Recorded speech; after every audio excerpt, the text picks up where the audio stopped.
Gavin Newsom, however, the governor of California who wants to run for president, he claims California is the freedom state. He's in a big spat right now with Governor Ron DeSantis over in Florida. Governor DeSantis says that he is a model of freedom in America. Newsom says that's BS, that's not true. So DeSantis was just in California for a speech at the Reagan Library. Ron DeSantis ran an ad, and the ad said, "Welcome to the real freedom state. Feel free to read a book, get health care, say gay." What does that mean? When he says feel free to read a book, he's talking about the bans that Florida has instituted in schools on gay pornography. So Ron DeSantis, he has banned books. That's true. That's a real criticism that you can make of him. I don't think it's a criticism. I think that's something he deserves praise for. He's banned books, specifically gay porn in schools.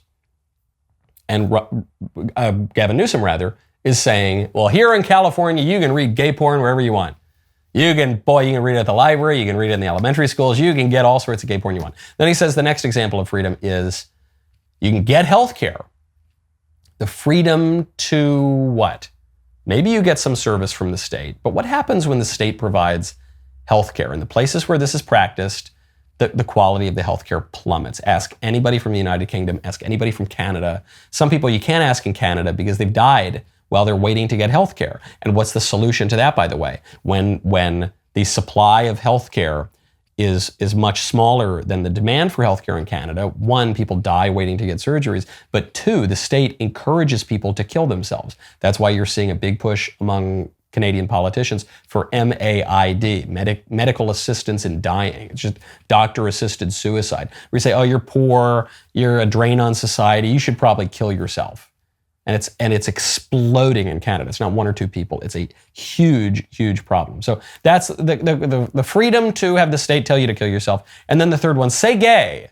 And of course, no state bans anybody from saying the word gay. You can even sing the word gay. You can say, I'm pretty, oh so pretty, pretty and witty and gay. You can sing it anywhere you want, any of these 50 states.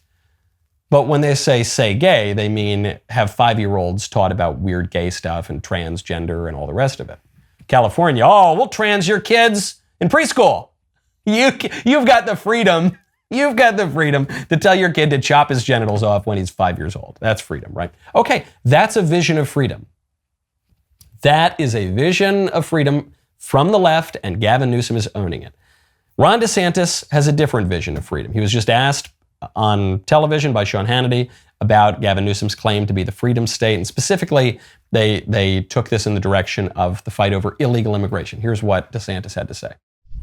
In Florida, we're not a sanctuary state. When I became governor, we were able to ban sanctuary cities. The rule of law is important. And so, of course, we're not going to recognize lawless identifications that are done by California. And California, they've abandoned the rule of law. They are a sanctuary state. They don't follow federal immigration laws. And of course, these Soros prosecutors, they pick and choose which laws to enforce. There'll be people in Los Angeles who will get mugged, Sean, on the street, and the prosecutor won't bring charges against these guys, and they end up going out and they victimize other people. So I think public safety is incredibly important, and when you abandon the rule of law, you end up getting a lot of the results that they've had in California, and people respond by fleeing the jurisdiction.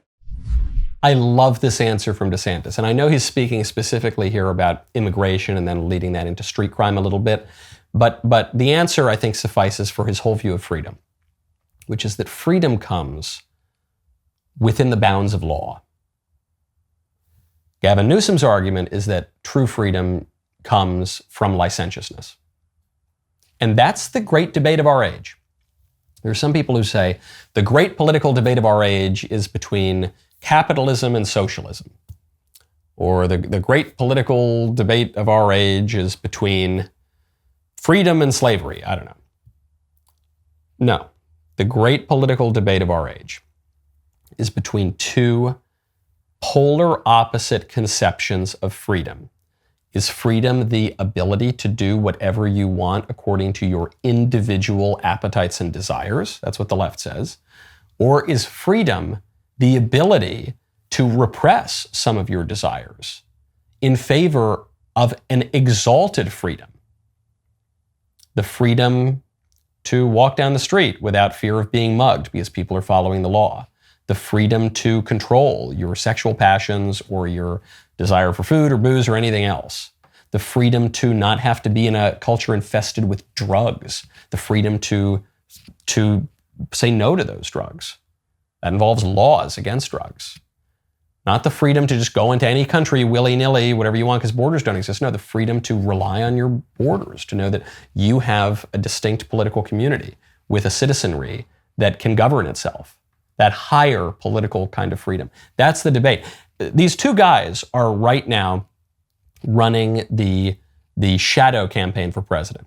The two leading candidates for president right now are Joe Biden on the Democrat side and Donald Trump on the Republican side. Both of those candidates are relatively aged. Obviously, Biden seems much older than Trump, but they're both there.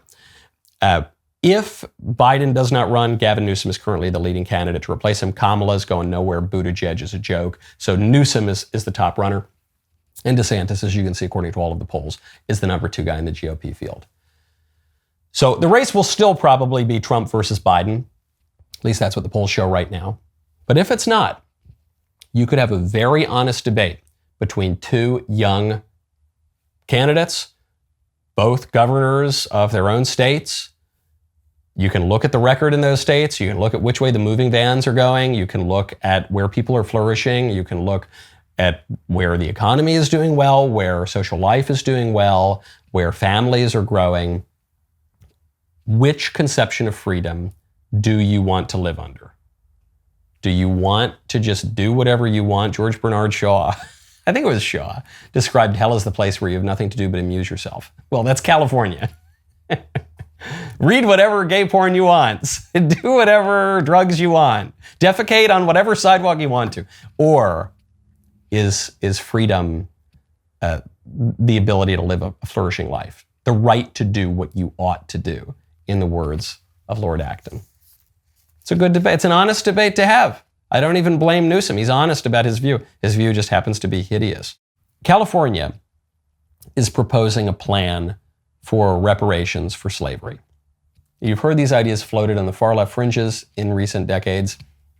Well, now it looks like it's pretty close to being implemented. The irony is that it might first be implemented in a state that never had slavery. Not only a state that never had slavery, but a state for which the decision not to have slavery was one of the motivating factors for the Civil War. But California is now looking into it. The amount of money that this state committee is considering giving to each eligible recipient is 50% more than the amount that was floated as the highest possibility last year.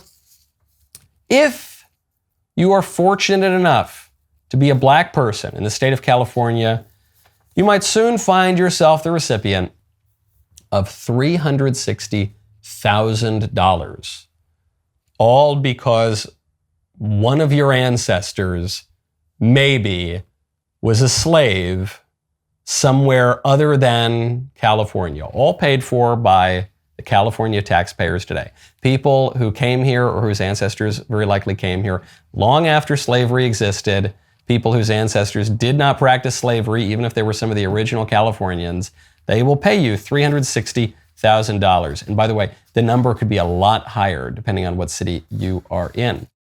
If you live anywhere in the state of California and you're a black guy who can claim any even tenuous connection to slavery, you could be the recipient of up to $360,000. If you live in San Francisco, you might be eligible for $5 million. So good incentive to move over to San Francisco. California, by the way, has a state budget deficit of about $25 billion this year. Many cities also short of money in California. I'm really glad that these studies and committees are out there now, because it proves something that many of us have known from the very beginning of this reparations nonsense, but I think is quite clear now. There is no limiting principle on reparations. If the proposal were, give every black person in America, even the Rachel Dolezals, even the people who aren't really black but they identify as black, anybody, just give anybody who's really into racial grievance, give them $360,000, give them $5 million, and then that's it. And then that's it. The deal is you get $5 million, but then you have to shut up about racial grievance. You can't bring it up again. If that were the deal, everybody in the country would go for it. I certainly would. Oh, if that were, I don't care if it's $1 trillion that it costs. If the deal were you get $5 million and then you need to shut your trap about racial grievance every single day of the week, you stub your toe, it's because of white supremacy or whatever. Okay, great. $5 million. Have $6 million. Okay, fine. But we all know that's not the case. We all know that's not the case because, one, money does not buy happiness. Money does not solve all problems. Money does not even solve many problems. Money's a fine thing to have in its proper place. I certainly enjoy having money rather than not having money when it can be put to good use. But this is not merely a physical world. And the important things in life are much deeper than that. Two, if a state that didn't even have slavery is now the epicenter of this debate, you know there's no limiting principle. There is no limiting principle at all. And so I would recommend to California that the reparations amount should be $0 and 0 cents. But I'm no longer a California resident, even though I happen to be in California right now on the road for a very fun and special little project. I would not recommend that. And I would recommend, unless you are black and you can really claim the $5 million, in which case, hey, good for you. Enjoy. But if you're going to plan on a long-term strategy of raising a family somewhere, I would not recommend California. Things are not looking very great there.